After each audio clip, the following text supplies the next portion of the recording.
back to AirKooled Westy Pilots Garage. Well, this car is not air-cooled. Definitely not. This car was already on the internet. Dennis Collins put it on there on his barn find discovery. 1959 red. It's a two-top car. Go on for hours talking about the car, but basically a couple years ago I got the car and went through it mechanically. Actually redid the fuel injection, mechanical fuel injection, did a full went from mechanical fuel injection to EFI with the fast system, and I'll try to put a little video clip of that.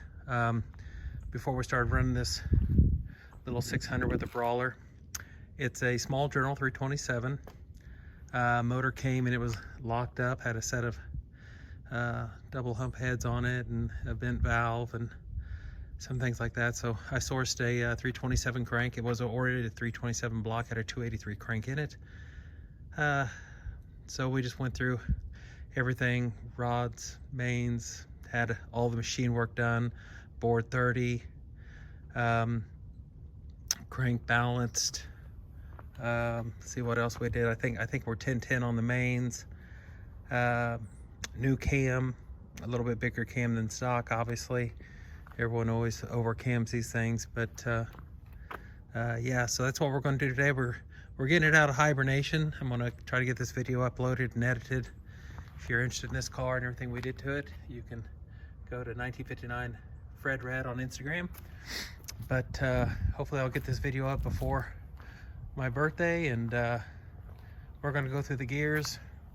I already know what happened today. Today was a day of this is what happens when old cars sit. Car fired up, did just, you know, everything it normally does, but then you start to discover little things like, okay, the thermostat is stuck and the temperature shot up there, so that was scary for about 15-20 seconds. We had a fuel leak. We had to fix that. We had a fitting on the carburetor that had vibrated loose and we were losing some fuel, so we fixed our fuel leak. I'm pretty sure I did the test drive to the gas station. Let's just say I resurfaced the rear drums. Emergency brake was in the on position. One of the things that actually worked on the car. But yeah, this was everything end to end, electrical, everything that needed to be gone through. We rebuilt the tranny, new clutch, pressure plate, throwout bearing. There's actually video and stuff on the Instagram page of us going through the transmission. The only thing we have not done is replace the bearings in the rear end. All the brakes, brake shoes, brake cylinders, wheel cylinders, brake lines, original radiator. We were able to get it boiled out and reused it. All new hoses. We still have all the factory generator. These things had a tack drive generator on them that drove your RPM or told you what your RPMs were, your tachometer, mechanical is what I'm trying to say. But everything is going well today, and this is the little introduction to this. And if you've ever wondered what happened to this car, it's still just an honest little 1959 two-top red, and we have a lot of fun with it. And I wanted to get it out. We got 50-degree weather here in Southwest Missouri today, so we got out and got some good high-octane fuel in it and put some miles on it today. Had fun. So I hope you enjoy this video.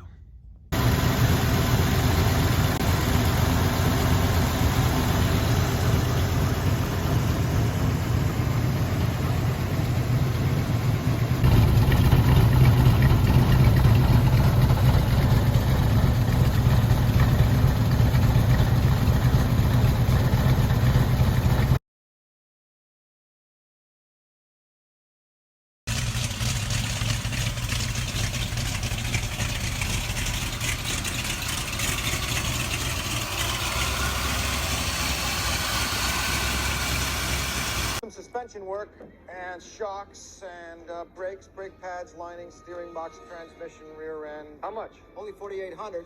Maybe new rings, also mufflers, a little. Okay, so that's going to do it on this first episode. I'm just learning how to operate all the video, the editing, the iMac system, and so these are going to be some pretty rough cuts. If you want to know more about the car and I did a little bit of documentation of all the stuff we did on the build. Go to my Instagram page, 9059 Fred Red. I'll try to post some other pictures of how bad this car was when we initially got it. It probably set a record as far as mouse droppings, and we literally had to shovel it out. So the original seats and seat covers and all that stuff, it actually had 2 sets of seat covers over the originals. I kid you not, but it was so nasty inside. We were able to salvage one of the frames. We put down some cheaper carpet. We had to add in a piece or 2 of chrome here and there just to keep everything all together. Obviously the seat belts are not factory, but everything else really original on the car. Positive traction rear end. Funny little side note, we were going to do a little going through the gears escapade, and my wife was filming, and when we dropped the hammer, so to speak, tried to go through the gears, the phone almost went out the window, and on the second attempt we didn't capture any footage. So we'll try to go through the gears and let the leg stretch on. Maybe I'll do that on my next upload. But anyway, thanks for watching the channel. I'm not sure I'm very good at this. As a matter of fact, I know I'm horrible. And after you do one of these, you have a lot of appreciation for the people that actually put these videos out every week. But anyway, 1959 Corvette, getting it back on the road. What should we do with this car? I want to take it on power tour. I just don't know if I'm a good enough mechanic to keep a little vintage automobile like this going. But yeah, that would be a big challenge. I wish I was a better mechanic, and I wish I could have the bravery to take something out like this. But that's the idea. Build stuff like this, get it on the road where people can appreciate it. This car gets a lot of feedback. Some people don't agree with keeping it in this state or this condition. Some people absolutely love it. So anyway, thanks for watching.